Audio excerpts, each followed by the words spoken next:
Hi friends, నమస్తే. శ్రీహరండి. ఈరోజు సొరకాయ వేసుకున్నాను అనుకుంటున్నాను. నీళ్ళు జరాలి కదండి, ఎక్కువ పులిసే పెడతాను. కానీ కొంచెం పాలు పోసి కొంచెం పచ్చిమిరకాయలు మరిన్ని వేసి కరివేపాకు చుక్క జీలకర్ర వెల్లిపాయ వేసుకొని చుక్క కమ్మగా ఉండాలి. నోటికి ఆ నీళ్ళంతా తీయడమని అడిగారండి ఇంట్లో. ఈరోజు నేను సొరకాయ పాలు పోసి చేసుకున్నాను అనుకుంటున్నానండి. అచ్చంగా కారం ఏంటండి, ఓన్లీ పచ్చిమిరకాయలు ఉల్లిపాయలు చక్క ముక్క కరివేపాకు జీలకర్ర వెల్లిపాయ ప్లస్ వగేరా వగేరా వేసి వగేరా వగేరా అంటే పసుపు ఉప్పు వేస్తానండి. అంతే. దాంతో మనం కర్రీ చేసుకున్నాను. ఈ విధంగా ఇవన్నీ ముక్కలు రెడీగా తీసుకెళ్తానండి. తాలింపు వేసేటప్పుడు ఇది కూడా చక్కగా నూనెకాయని జీలకర్ర వెల్లిపాయ వేసేస్తున్నానండి. జీలకర్ర వెల్లిపాయ మాత్రం చాలా బాగుంటుంది. ఏ కర్రీ మంచి స్మెల్ వస్తుంది. తర్వాత కరివేపాకు వేస్తుంది. తర్వాత పచ్చిమిరపకాయలు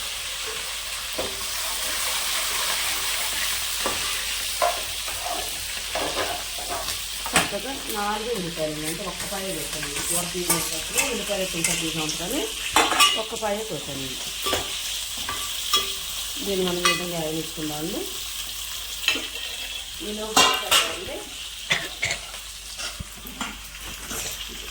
ఇప్పుడు మా చిన్నోడు మొహం కడుకొచ్చుకున్నాడు. మా పండమ్మ నాకు దోశ ఇవ్వాలంటే దోశ వేస్తానండి. 1 గ్లాసు కోటా బియ్యం, 2 గ్లాసులు కోటా బియ్యం, 1 గ్లాసు మిరపగుళ్ళు చక్కగా కొంచెం అన్నంగా వేసుకుంటాను. చక్కగా తీలో ముంచుకొని చక్కగా ఇష్టంగా తింటాను మా చిన్నోడు. కూర మగ్గ వేసుకుందామండి. ఉల్లిపాయ చక్కగా వేగిన తర్వాత అప్పుడు మనం ముక్క వేసుకుందాం.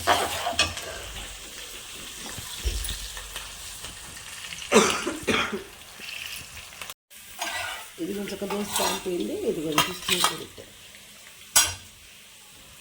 ఇదిగోండి ఈ విధంగా చక్క ఇందులో పెట్టుకొని తింటాడు మా చిన్న. కూర కూడా ఉల్లిపాయ పచ్చిమిరపకాయలు ముక్కలు వేసేస్తున్నాను.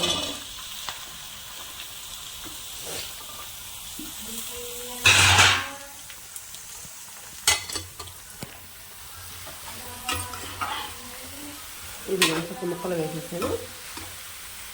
ఇందులో కొద్దిగా మనం ఫస్ట్ ఏం చేద్దామంటే కొంచెం పసుపును ఉప్పు యాడ్ చేసుకుందాం. ఇది ఇది కాగింది.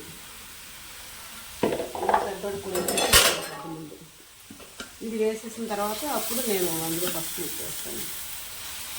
ఇది ఒక ఫాల్ వల్ల స్కూల్ సెలవంటండి. పిల్లలు ఇంటికంటే చిరా చేస్తారు. మీకు తెలుసుగా చుక్కలు చూపిస్తున్నారండి. మా కాలం ఒక రోజులు కాదండి. ఇదిగోండి పసుపు వేస్తున్నాను.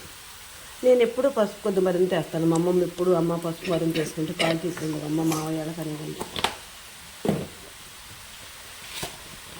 సరికాయ ముక్కల వాటర్ కాబట్టి వెల్లుల్లి వేస్తున్నాను. సరిపోకపోతే తర్వాత మళ్ళీ కొంచెం సాల్ట్ వేసుకుంటాను. ఎట్టంగా పాలు పోసుకుంటాను కదండి. ఇదిగోండి దోశ కూడా కాదండి. ఆయిల్ కొద్దిగా వేసిన కదా నేను సరిపోతుంది.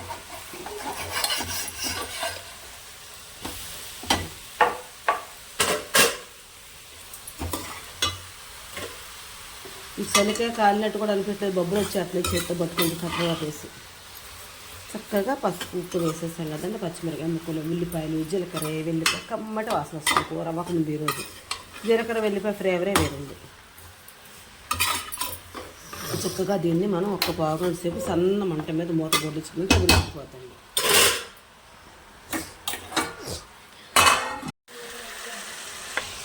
ఇది కొంచెం ఉప్పు పసుపు వేసాను కదండి. చక్కగా మూత బోర్డేసరికి వాటర్ అంతా ఆ విధంగా బయటకు వచ్చేసింది. చూడండి ఎట్లా వచ్చేసింది. ఇదంతా మగ్గిన తర్వాత అంత ఇంకిపోయిన తర్వాత అప్పుడు మనం కాసిన పాలు పోసుకుందామండి. ఇప్పుడే పాలు పోసేసాం అనుకోండి అసలు అది ఎట్లా నీళ్ళుగా అంది. మన కొన్న పాలు కదా నీరుగా ఉంటుంది. అదే మన ఇంట్లో పాలు చక్కగా చిక్కటి పాలు పోసుకుంటే చక్క పాలతో కూర భలే ఉంటుందండి. అసలు ఇంకాసేపు ఉండిద్దామండి. ఇది కూడా ఈ విధంగా అయిపోయిందండి కూర చక్కగా. ఇప్పుడు పాలు పోసేస్తున్నానండి.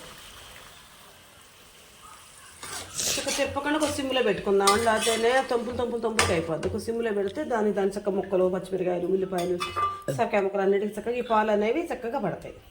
నేను చెప్పుకోవాలి పడ్డాక ఇప్పుడు కోడిగుడ్డు పని చేస్తాం. మన కోడిగుడ్డు తిప్పితే ఎలా తుంపులు అయిపోతుంది. అట్లా కాకుండా చక్కగా ఉంచామనుకోండి అన్ని ముక్కలకి పడుతుందండి. మూత వేసేస్తానండి. ఇదిగోండి ఈ విధంగా పాలు పోసానండి. ఈ విధంగా మగ్గినండి. చూస్తారు అంత మంచి కుదిరిందో కూర మట్టి ఈరోజు.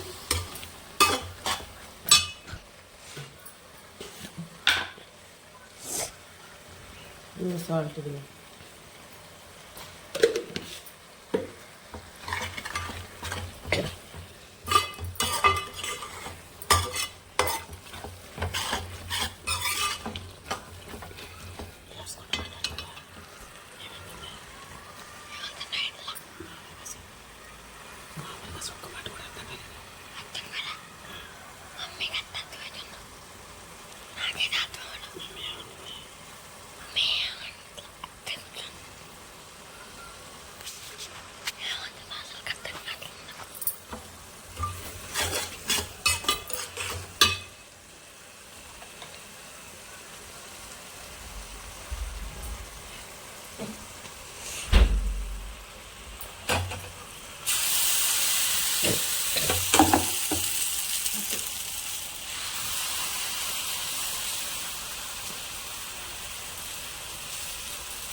ఇదిగోండి పొడుపులుగా చక్కగా ఈ విధంగా పాలు పోస్తాను కదా ఈ విధంగా కూర అయింది.